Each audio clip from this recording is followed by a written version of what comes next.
Previously on the Lobby USA, our undercover reporter revealed tactics used against supporters of Palestinian equal rights. You have to show that they're racist hate groups and to consistently portray them that way. Tony is being recruited to work undercover for the lobby. It's a hostile environment and there's some risk involved. His assignment? To investigate people on a blacklist drawn up by a website called Canary Mission. It's an anonymous site. Nobody has any idea who's actually running this thing, and people have tried and looked into it. In the third of a four-part series, personal attacks, smears on anonymous websites, how sections of the pro-Israel lobby use unscrupulous means to discredit supporters of Palestinian civil rights.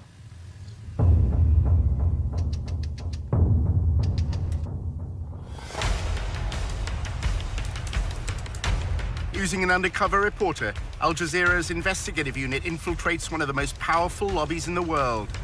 Getting $38 billion in security aid to Israel matters, which is what AIPAC is doing. We examine how the lobby, led by AIPAC, the American Israel Public Affairs Committee, has secured unwavering support in Congress.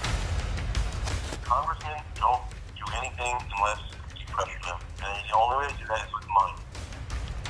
What the lobby is all about is to make sure that Israel gets special treatment from the United States forever. But after occupying Palestinian lands for half a century, the pro-Israel lobby is facing a new challenge. We called for a full boycott of Israel, divesting from it, and eventually imposing sanctions on it to achieve UN-stipulated rights of the Palestinian people. A movement to boycott, divest, and impose sanctions on Israel, BDS, was formed on American campuses. It seems to be achieving its goals. It threatens future American support for Israel. We believe in justice for all people. That means the occupation has to end. Israel's Ministry of Strategic Affairs responded with a covert operation to defeat BDS. אתה צריך לעשות את זה עם הרבה מאוד עמימות. זה לא גוף צבאי היררכי שאם הרגנו את X, אז כל הגוף מתחתיו לא פועל. The Israeli government leverages Jewish organizations in the diaspora. Absolutely. It's a psychological campaign involving spying and smears. You discredit the messenger as a way of discrediting the message. Just stay on message. And what is that message? BDS is a hate movement. While our reporter monitored pro-Israel groups, he was asked to go undercover for the lobby. You're going into enemy territory. It's not for everybody.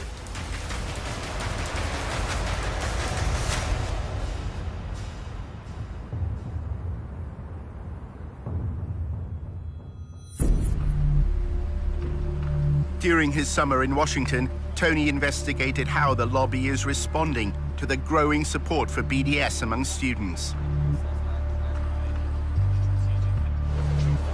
AIPAC has an established network across high schools and universities and is also part of the wider campus coalition against BDS.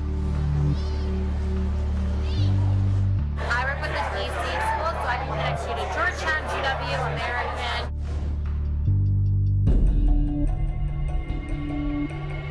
I think that you would really benefit from a conversation with the Israel on Campus Coalition.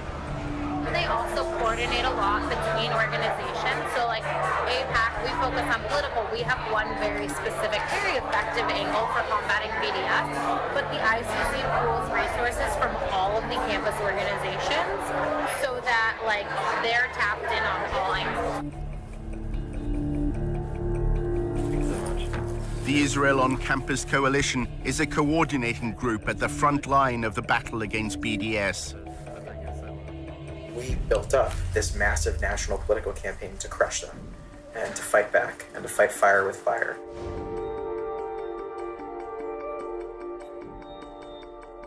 What we saw was a growing global movement to destroy Israel that was manifesting on American college campuses. It makes sense that they would try to poison the next generation.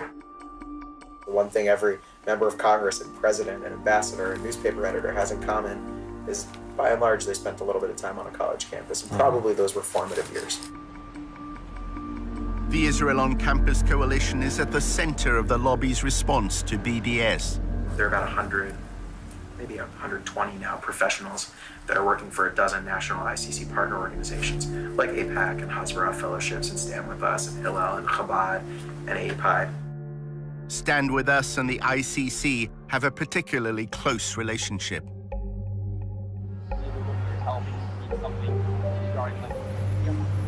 The Israel on Campus Coalition, they really oversee like the whole movement. They're sort of the ones that like have the bird's eye view.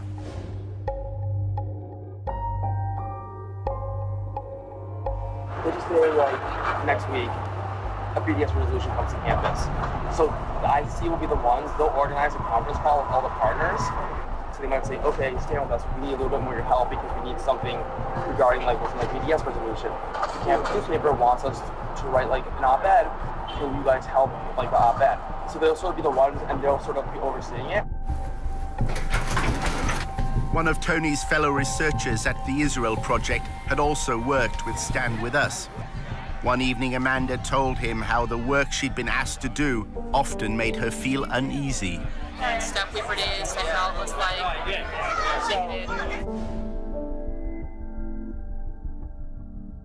it would be like pictures of Palestinian kids with a knife.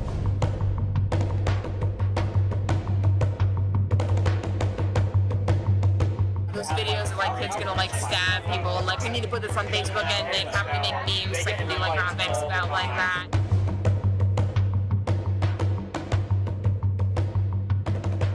It was in everything. It was in like presentations on Palestinian terrorism that we did for college students and high school students. And it was like on our Facebook pages.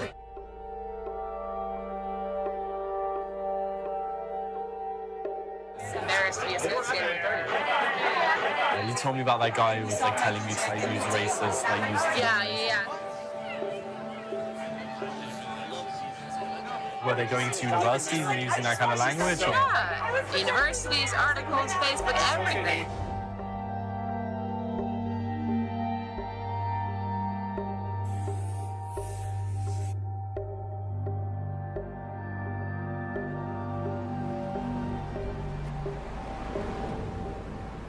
At the Israel Project's offices, Amanda confided further in Tony. Her boss at Stand With Us instructed her to call BDS a racist hate group as often as possible, she said, because it polls well.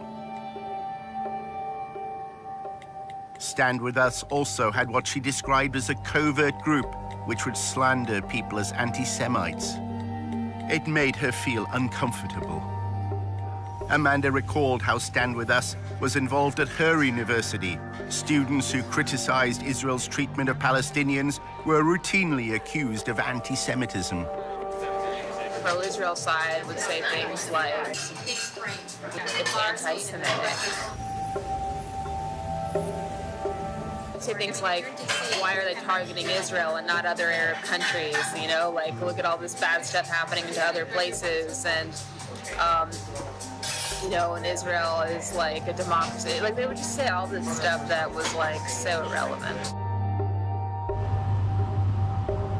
Do you think that there have been well-intentioned activists on American campuses who have found themselves in very difficult situations because these pro-Israel groups have tarnished them as anti-Semites?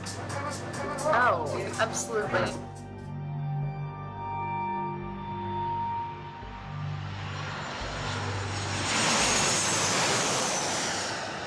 Stand With Us holds an annual conference in Los Angeles. Its focus is on how to fight the BDS movement. To reveal the true nature of BDS, a venomous, deceitful, anti-peace, anti-coexistence movement that will settle for nothing short of the annihilation of the Jewish state. Jacob Bain from the Israel on Campus Coalition linked BDS to the rise in anti-Semitic hate crimes in America. Anti-Semitism is increasing in general, right? In the same way that we're seeing anti-Semitism increase in the community, we're seeing these awful, terrifying desecrations of Jewish cemeteries. Campus is no exception. At a social event held by a pro-Israel advocacy group, Tony finds out more about Stand With Us. Many here are recent graduates with backgrounds in student politics. I was the chief of staff for my friend who was our student senator.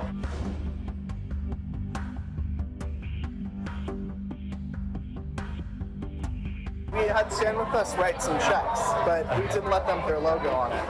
It's just our names on the logo. We didn't want that association because on Berkeley campus, if you don't know, they hate Stand With Us. As well as working behind the scenes to provide funds, Stand With Us helps pro-Israel groups denounce students who support equal rights for Palestinians. We've used Stand With Us strategically on my campus to have them publish stuff when we wanted stuff published. One girl that was running for our student senate, her last name's Dick, Samaya Dick. The summer of 2014, the Gaza bombings happened. There's a lot of activity in the Bay Area, a lot of protests. You hear like, Intifada, Intifada, Intifada. So, and I asked him, and I was like, oh, what does that mean? When Samaya stood for the Student Senate at Berkeley, the Arabic word meaning uprising inspired her election slogan. My last name means faith and governance, a way of life. There was other hashtags, so it was like Din for the Win, Din Dynasty, and didn't really like them. So when I launched my campaign, it just seemed fitting to launch it with, you know, hashtag Dintifada. She ran on the hashtag Dintifada as her, like, Dintifada, her last name's Dick, Samaya Din. And we're like, this isn't okay. Stand With Us and launched a social media assault on Samaya's campaign and her character. We had a campaign party, it was a launch party, and an hour later, I'm getting all these messages.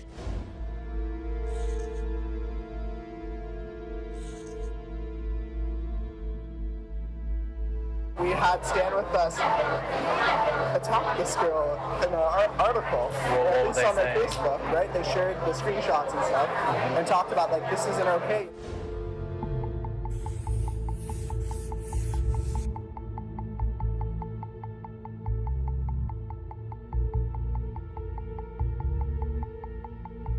The next day, Stand With Us completely took my campaign slogan out of, you know, context.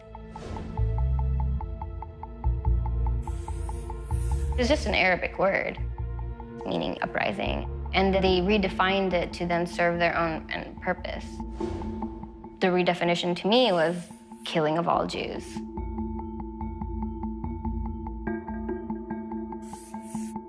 Samaya received a barrage of abuse on social media.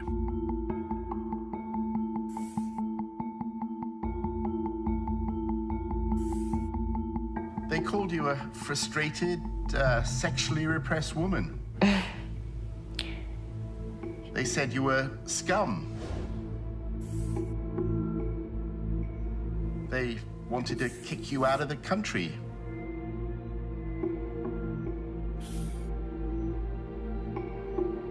How hard was all that to deal with?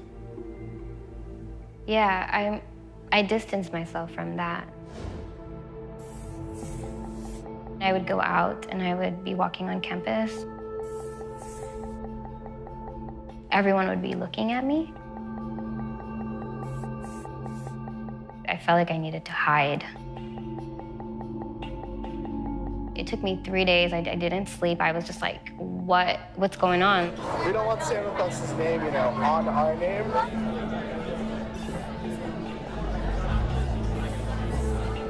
They have all sorts of followers, and some of those people are a little crazy.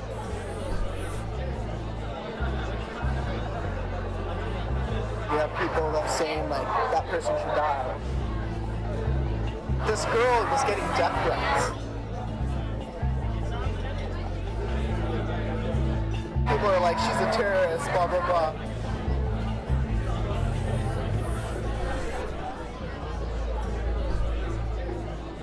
How involved are they on campus politics then? Like even if it's money, they get money, but it's rare that they put their name on something because the leadership that I helped create on that campus is aware that it ruins relationships.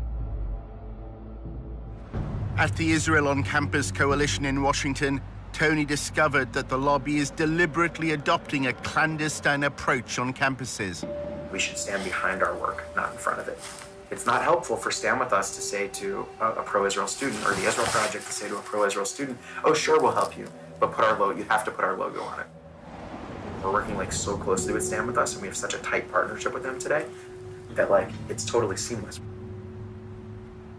Tony also discovered that anonymity is a key strand of the campaign against BDS.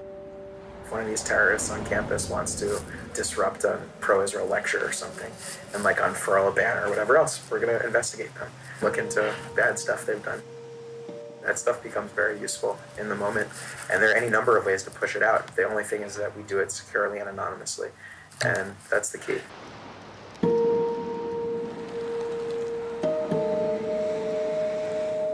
It was a Sunday.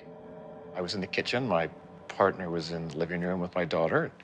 Came in with her laptop, and she said, "You've got to see this." Bill Mullen has been a campaigner for the BDS movement for years.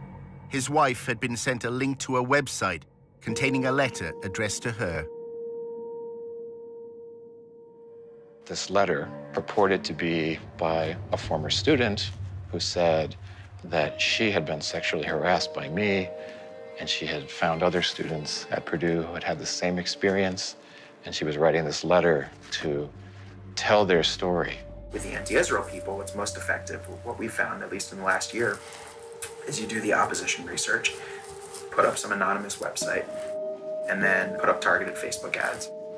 Within a very short time, within about 48 hours, we were able to establish that these multiple sites that we had found attacking me had been taken out almost at the same time, and that they were clearly the work of the same people. Every few hours, you drip out a new piece of the opposition research. It's psychological warfare. Drives them crazy.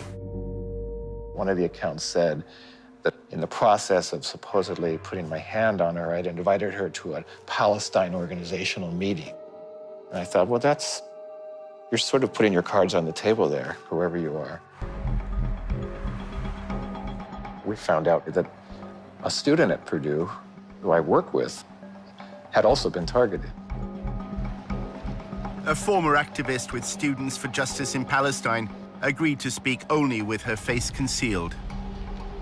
It said that I would get drunk and go and have sex with multiple guys, and that's just a huge attack on my character and a massive lie.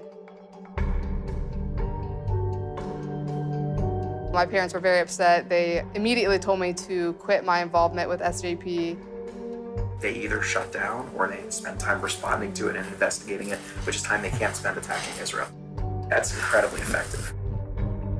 The main focus was to attack my reputation and my character, pretty much to mess with me so that I don't want to continue my involvement with SJP. It was really an attempt by people who didn't know us to think, maybe I can destroy this marriage at the very least.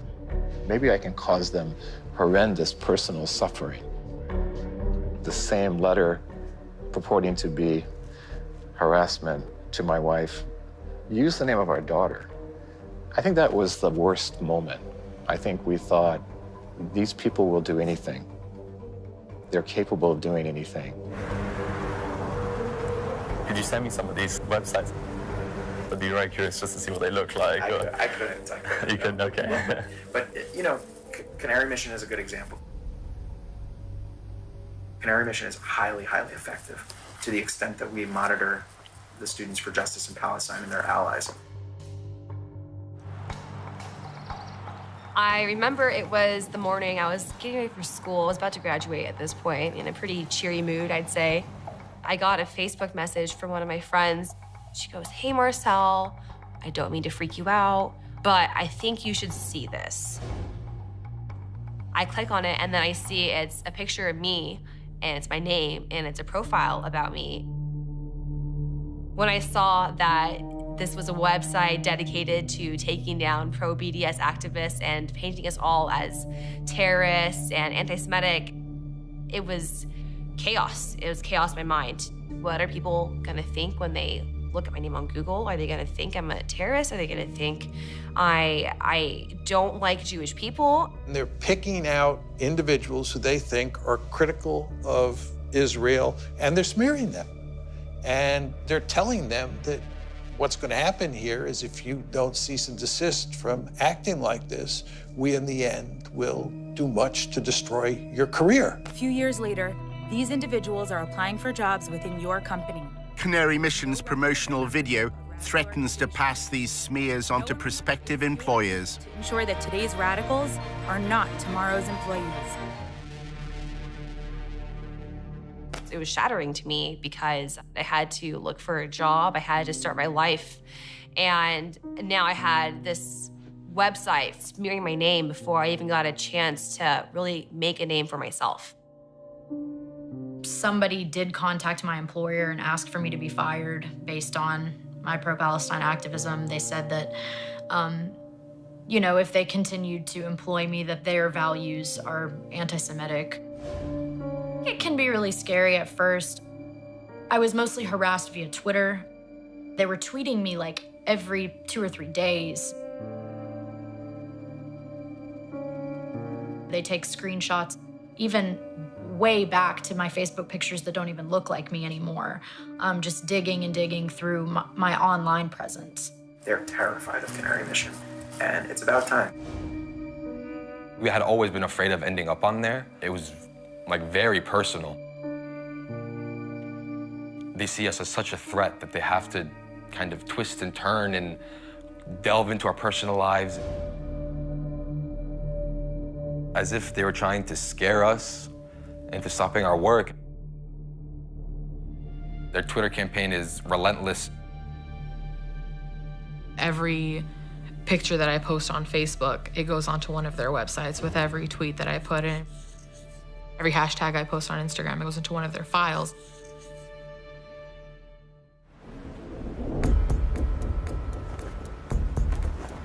The research operation is very high tech. When I got here a few years ago, the budget was like $3,000. Today it's like $1.5 million or more. Probably it's like $2 million even at this point. I don't even know, it's huge. It's a massive budget. We've got major political consulting firms on retainer that are here all the time. We have our own opposition researchers. We have a lot of communications capabilities, and what's most interesting about it, I think, is that 90% of the people who pay attention to this space very closely have no idea what we're actually doing, which I like. Caffeinated, I try to be it. As he left his meeting at the ICC, Tony reflected on the way Jacob Boehm had reacted to his questions about Canary Mission. We do it securely and anonymously, and that's the key. It sounds very similar to like a Canary Mission and that kind of thing. Is that, yeah. Are you guys like in touch with them at all, or is there any kind of, no? No, Canary Mission is totally anonymous. Yes. Yeah, it's hard to figure out who's behind it. Canary Mission is highly, highly effective to the extent that we monitor the Students for Justice in Palestine and their allies. We're doing it back. I mean, not we, but this some anonymous group. We don't know who's behind it. I would ask where they get their money from, because ultimately that tells you where the control is. In part 2, we reveal for the first time who set up and finances Canary Mission. He called a group of us to ask us what we thought. I told him actually I thought it was a bad idea, but he did anyway. And how the pro-Israel lobby uses smears to try to change American law. Investigate us for what? For doing nothing wrong?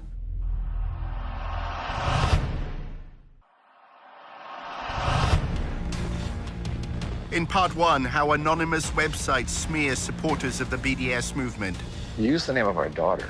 They're capable of doing anything. It's psychological warfare. Drives them crazy. Not saying ownership, but I think it's not serious. Our undercover reporter, Tony, is having a coffee with Eric, his boss at the Israel Project.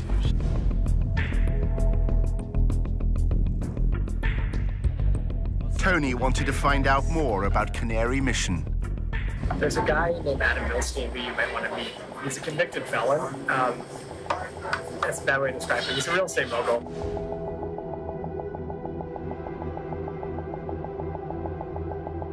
When I was working with him when I was at APAC, I was literally emailing back and forth with him while he was in jail.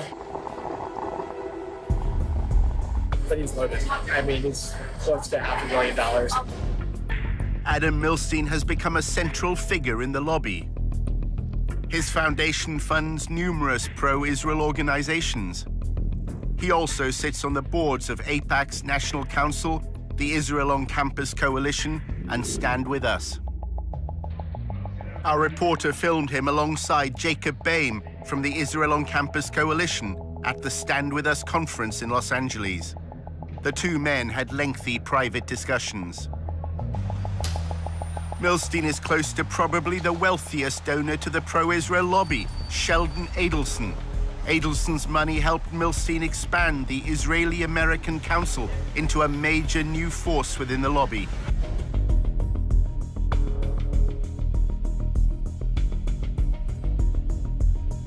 Adelson arrived at the 2016 IAC conference with Rudy Giuliani, now an advisor to President Trump. An IAC video from the conference shows Milstein and Adelson discussing their partnership. You said you see the vision and you tell us, go and do it. And we took your orders and we made it happen. And we took your money. There's somebody else around that can give you $50 million? No, there's no... Sheldon. Eric is wary of Adelson's relationship with the U.S. president. He's really impulsive. If he gets a call from, Donald Trump, Donald Trump's like, get all the pro organizations to start helping us. He starts twisting their arms and putting pressure on them. Like, I give you $1 million. You better start putting out TV ads. And you're like, what the f***? That's not our goal. It's not our mission. Tony attended the Israeli-American Council's annual conference. At a party, he spotted the IAC's chairman, Adam Milstein. It's very important that we're proud Jews. We're not, I was born Jews, but I'm really not Jew, and I'm not sure I'm proud Jew. We're proud about our history. We have strong connection to the land of Israel. So this Israeli identity is now all over the world. I'm Tony. I'm in the Israel Project with Eric Gallagher. Milstein told Tony how critics of Israel should be handled. First of all, investigate who they are. What's their agenda? They're picking on the Jews because it's easy, because it's popular. We need to expose what they really are. And we need to expose the fact that they're anti-everything we believe in. And we need to put them on the run. Right now, they can do whatever they like, terrorize us, and we are... How do we put them on the run, though? Doing it by exposing who they are, what they are, the fact that they're racist, the fact that they're bigot, that they're anti-democracy. Do you think there's a good role to just naming them as anti-Semites? Not just anti-Semites, it's too simple. We need to present them for what they really are. They're anti-freedom, they're anti-Christian, they're anti-democracy. That's what we need to do. Yeah. Numerous groups from the pro-Israel lobby were attending the conference. An Israeli official gave them a message to pass on to BDS supporters in America. Everybody out there who has to do anything with BDS should ask himself twice, do I want to be on this side or do I want to be on the other side? If I'm submitting to BDS, what would be the effect?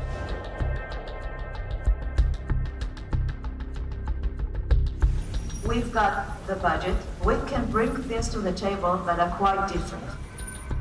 In episode 1 of The Lobby USA, Tony discovered that the Israeli government has launched a covert campaign to gather information on American citizens. We have 3 different sub-campaigns: data gathering, working on activist organization, money trail. The Israeli official named one organization that was a partner in its covert campaign, the Foundation for Defense of Democracies, or FDD. This is something that only a country with its resources can do the best. We have FDD. We have others working on this. She names the Foundation for the Defense of Democracy as an agent for this foreign government going after American citizens. I mean, that quote is a smoking gun. Yeah. Sorry, are you Jonathan? Hey, I'm Tony. Hi. I met up with Benny Weinstein. Jonathan Shanzer works for the FDD. He produces research on the financing of armed groups. Yeah, I'm very interested in getting involved in BDS activity and stuff like that. Hopefully anti-BDS. If you had on tape a senior Russian or Iranian or even Canadian official saying that they were running covert operations to spy on Americans and using an organization like the Foundation for Defense of Democracies as a front group, I think it would be a bombshell.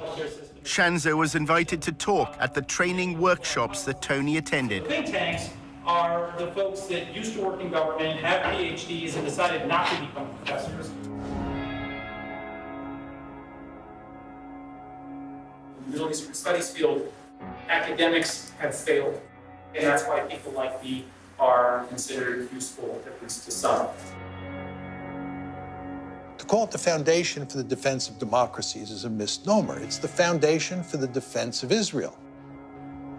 When you strip away all the layers of the onion and you look at what you really have, what you have is a foundation that is dedicated to one goal, and that is defending Israel at every turn.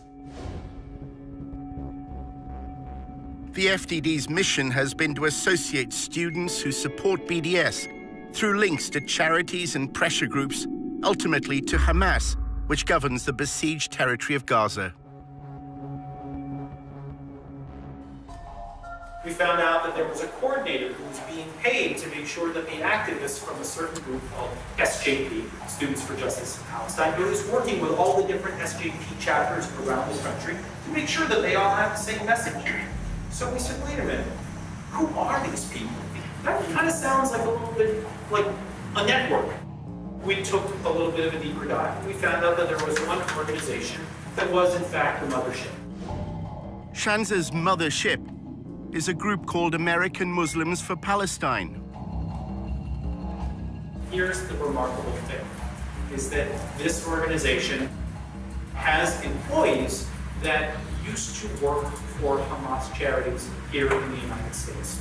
Many employees, as a matter of fact. They used to work for the Holy Land Foundation. Does that name ring a bell to anyone?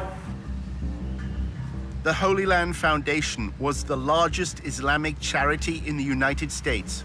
In the aftermath of 9/11, the government accused it of funding terrorism. With this action, we go beyond the Al-Qaeda network to target groups whose violent actions are designed to destroy the Middle East peace process. Hamas emerged as a resistance movement, challenging Israel's occupation of Palestinian land. The United States lists it as a foreign terrorist organization. 5 members of the Holy Land Foundation were later convicted of sending money to Hamas. Almost 90% of all those Arab and Muslims that were targeted in the United States post 9/11 were targeted because of their engagement with the Palestine issue. They had nothing to do with being members of Al-Qaeda, have no relationship whatsoever to what's so-called transnational terrorism. There's been a very strong trend from Israel and its advocates since the September 11, 2001 attacks to portray Israel as part of a civilizational war where Israel is on the Western side and Israel's critics are on the side of the terrorists. According to reports in Israeli newspapers in 2008, Prime Minister Netanyahu said 9/11 had been good for Israel. The attacks had swung American public opinion in its favor. It's not surprising one of the largest cases that we had in this country was the shutting down of the Holy Land Foundation. If you look at all those that were targeted in relations to the Palestine-Israel conflict and their engagement politically. Turns out there are 3 individuals currently working for what we'll call a mothership that used to work for the Holy Land Foundation. 3 former volunteers at the Holy Land Foundation are now involved with American Muslims for Palestine. None of these individuals has been accused of any wrongdoing in the United States. So I'm thinking, okay, terror financiers. I used to do this for a living. I used to work for the Treasury Department tracking terrorist money. I know these guys. What's going on here? We have no affiliation with any foreign organization. We don't receive money from overseas. And this mothership organization is a very small organization. But the pro-Israel advocacy class heard another message. It was that the primary driver of the BDS movement in America is all populated by people who are former Hamas charity employees. This is not a grassroots organization. This is not a grassroots movement. It is being coordinated by very bad people, and it needs to be made known. Think tanks like the FDD play an important role for Israel in the media. Their selective use of evidence is often presented as legitimate academic research. They try to educate people to understand that Israel is effectively a Western liberal democracy in the sea of terrorist states, which is the Arab world. The other goal is to intimidate and to smear people. Shanzer is invited by pro-Israel congressmen to provide evidence before subcommittees on terrorism in the Middle East. He uses them to insinuate that prominent activists for Palestinian equal rights are linked to armed groups. The AMP's founder and president, Hatem Bazian, was one of 2 featured speakers at a 2004 fundraising dinner in California. Incidentally, the other speaker at this dinner was Mohammed Al-Mazain, who was currently in jail for his role in the Holy Land Foundation and for providing financial support to Hamas. When you enter it into the congressional record, now people are begin to think that there's some legitimacy to it. So this dumping of utter nonsense and garbage into the congressional record, into a legitimate hearing, will have an effect down the line. There's also Osama Abu Ershad. He is currently the National Coordinator and Policy Director for AMP. Mr. Abu Ershad also runs a pro-Hamas newspaper in Virginia. They made Palestine as a front on the war on terrorism. It was Al-Qaeda that attacked the United States. It wasn't Hamas or any Palestinian organization. It was Al-Qaeda. I should note here that our open source research did not indicate that AMP or any of these individuals are currently involved in illegal activity. He himself, in his testimony in Congress, he says, we have no evidence of any wrongdoing by this organization, but still you have to investigate them. So investigate us for what? For doing nothing wrong? The fact it's rubbish does not mean that people don't listen to it, right? Shanzer's allegations that American students are somehow connected to armed groups in the Middle East has become part of the lobby's attempt to demonize BDS. Organizations that have spread throughout the world via a network of carefully constructed proxies. We should promote the fact that, according to Jonathan Shanzer from Knows Terrorism, he said a group of people who were actively funding Hamas have now formed a group, American Muslims for Palestine. Shanzer, testifying, said they're a leading driver of the BDS campaign. They're the most important sponsor and organizers of SJP.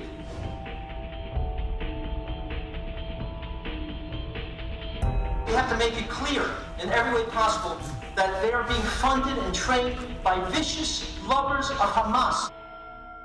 Hello there. Hi. Hi, everyone. How's it going? Tony spoke again to his contacts at the Allgemeine newspaper. They want him to go undercover at a rally supporting BDS. They want Tony to find a connection between the activists he's supposed to spy on and the Holy Land Foundation. There's a long history of crimes affiliated with the BDS movement that have been judged as such by U.S. courts. For example, the Holy Land Foundation. Are these people still active and present within the movement? Who seems to be the people running the show here? Is there any acknowledgement of any sponsors? This is an incestual business. You know, they're all interconnected. This is not me just spouting off because I'm paranoid. There have been actual cases, like the Holy Land case that happened a few years ago. A lot of these guys had worked with those people, and they themselves have not yet been indicted, but they're all interconnected. Part of the reason why that is so crucial is because when you're making lines from one organization to the other, eventually you make a line to Hamas, to Hezbollah, to Iran. Sounds good. Well, we're grateful to have you. Let's see how it goes. While he considered his undercover mission for the Allgemeine, Tony set up a meeting with Jonathan Schanzer. It was at the office of the Foundation for Defense of Democracies. Hey, how are you? I'm good, I'm good. Good to see you. You too. At their earlier meeting, Schanzer had stressed the importance of links that connected students who support BDS to the Holy Land Foundation and then Hamas. Now he was more downbeat. The lobby is apparently failing in its attempts to discredit the movement. BDS has taken everybody's surprise. It's come up, behind everyone's back and bit them on the ass. Yeah, that's a complete mess. I can tell you that I don't think anybody's doing a good job. We're not even doing a good job. We did some good research, but we haven't figured out how to do anything with it. Schanzer is unhappy that his alleged links between Students for Justice in Palestine and Hamas have not been publicized more widely. The stuff that I shared with your group, our hope was to really, make this something that people could sink their teeth into, but no one has turned it into, no one's weaponized it, is probably the best way of describing it. The slurs the lobby once relied on are no longer working. Personally, I think anti-Semitism as a smear is not what it used to be. Schanzer's now trying to link BDS to a small Palestinian faction that once was involved in militancy, the Popular Front for the Liberation of Palestine. So you got Hamas on one hand, you got PFLP on the other. Sooner or later, this stuff will come to light. What have you found so far? We'll come out with something when I've got enough. We found indications that there could be some research to produce. Their strategy is to fill the pipeline of as much research and information that creates what I consider to be is the civil society assassination of Arab Muslim Palestinians in such a way that they will not have an entry into the debate. Schanzer claims he's found yet another means of discrediting the BDS movement, this time connecting it to the Muslim Brotherhood. The problem is the Muslim Brotherhood is not an illegal organization in the United States. So you can say that that's bad, but if there's no legal link, there's no, there's no law enforcement angle on any level, then it becomes really hard to win. The Muslim Brotherhood is a loose international movement which endorses the political expression of Islamic values. Congress is now considering designating it as a terrorist organization. They are moving right now with a bill to try to ban the Muslim Brotherhood movement. So the strategy that is being deployed, which is create the demonization, filling the garbage can with as much material as possible, especially from a Congress and Senate. We've been dealing with the radical Islam from the Islamic Republic since 1979, the Muslim Brotherhood since the 1920s. You've got the Islamic State, you've got the Islamic Republic. Their hatred for Israel, their Islamist ideology is what really motivates the terrorism that they carry out. You have to attack their weaknesses better than they attack your weaknesses. That's war. Why they're doing this? Why they're going after our organizations? It's always connected to the issue of Palestine. They always try to connect us, to connect dots that they don't exist. Terrorism is a very effective word. And what a lot of people in the lobby try to do is describe pro-Arab or pro-Palestinian groups as terrorist groups. There's no doubt that when you employ the tactic of identifying Muslim or Arab or Palestinian groups as terrorist organizations, that you're promoting Islamophobia. Schanzer is a popular speaker at the pro-Israel campus events that Tony attends. Hey, how are you? Good to see you. You too. Welcome. A panel discussion at George Mason University is an opportunity to promote the FDD's research to a friendly audience.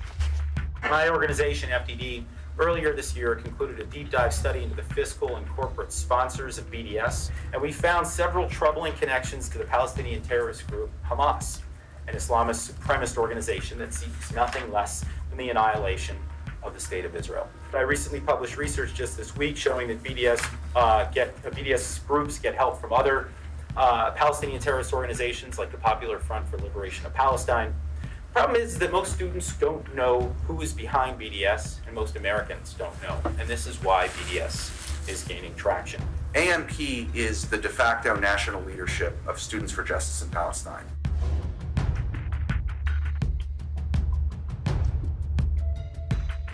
There is an actual direct connection between the people who are involved in raising money for Hamas and the people who are involved in BDS activism on American campuses today.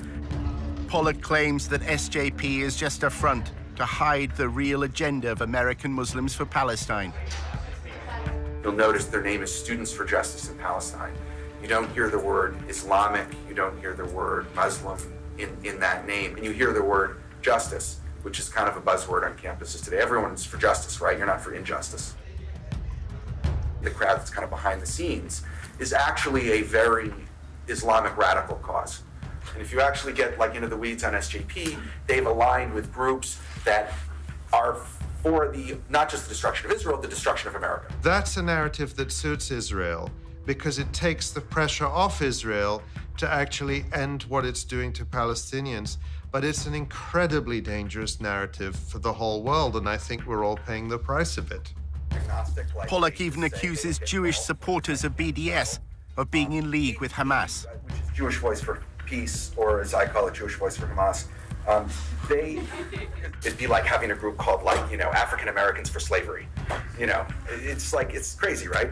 A lot of the JVP people are not Jewish.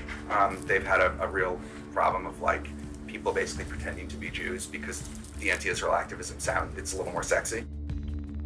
You're here speaking with the rabbi. I work for Jewish Voice for Peace. I mean, we're a Jewish organization. I mean, again, I think that's another kind of absurd claim.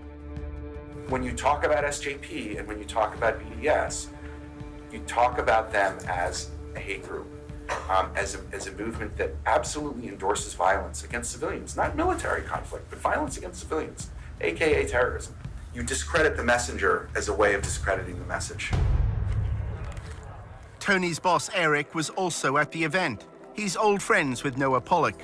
I want to hire Tony at the Israel Project. Tony's another troublemaker for the UK. Yeah. He's a good guy. Noah's the best. As Tony left the event with Eric, the conversation turned to smearing BDS supporters. Eric said wealthy pro-Israel donors now have the freedom to fight Israel's critics however they want. In this country, you have these billionaire types who are starting to realize, like, oh, wow, I don't need to participate in the Republican or Democratic parties. I could build my own apparatus and have influence from Los Angeles or Detroit. And Al Milstein's one of those guys. And he funds the Israel Project. He does a lot of great work. Eric then made a remarkable claim when Tony asked about Canary Mission. Who are the people involved with them? It's him. It's him.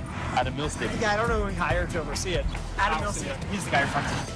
We need to expose the fact that they're anti everything we believe in. We need to put them on the right.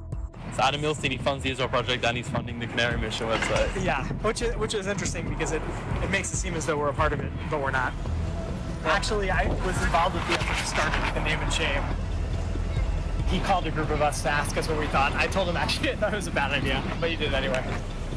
They've lost the political argument. They can now do nothing but resort to personal smears against us. They can't engage us in discussions of the occupation. They can't defend apartheid. They can't defend the bombings in Gaza, but they can try to destroy our lives. Kind of really desperate and pathetic almost, you know, going after students, trying to compromise their futures because they're trying to fight for social justice. I know a guy actually is working with Adam on all sorts of digital spying. There's a group of like anonymous people who have a very sophisticated digital strategy for exposing these people and making sure that stuff stays with them. Yeah. There's no one on their side doing it, so you don't have to worry about your reputation.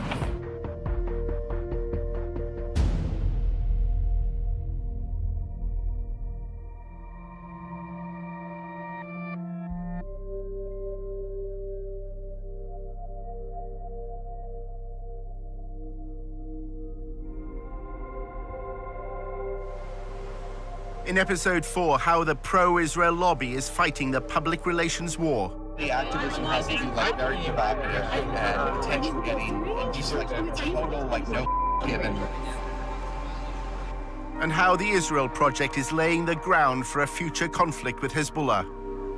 We have to be ready because that war will be won and lost. You know, the court of public opinion, not the